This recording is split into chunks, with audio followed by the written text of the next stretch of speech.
111 আর যখন আমি হাওয়ারিগণকে এ আদেশ দিয়েছিলাম যে আমার প্রতি তোমরা ঈমান আনো ও আমার রাসূলের প্রতি, তারা বলেছিল, আমরা ঈমান আনলাম এবং আপনি সাক্ষী থাকুন যে আমরা অবশ্যই মুসলিম।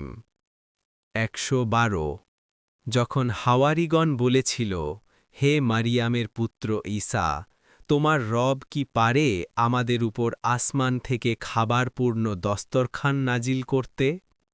সে বলেছিল, আল্লাহর তাকওয়া অবলম্বন করো যদি তোমরা মুমিন হও। তারা বলল, আমরা তা থেকে খেতে চাই আর আমাদের হৃদয় প্রশান্ত হবে এবং আমরা জানব যে তুমি আমাদেরকে সত্যিই বলেছ আর আমরা এ ব্যাপারে সাক্ষীদের অন্তর্ভুক্ত হব। 113 মারিয়ামের পুত্র ঈসা বলল, হে আল্লাহ, হে আমাদের রব, আসমান থেকে আমাদের প্রতি খাবারপূর্ণ দস্তরখান নাজিল করুন, এটা আমাদের জন্য ঈদ হবে, আমাদের পূর্ববর্তী ও পরবর্তীদের জন্য, আর আপনার পক্ষ থেকে এক নিদর্শন হবে, আর আমাদেরকে রিজিক দান করুন, আপনিই শ্রেষ্ঠ রিজিক দাতা।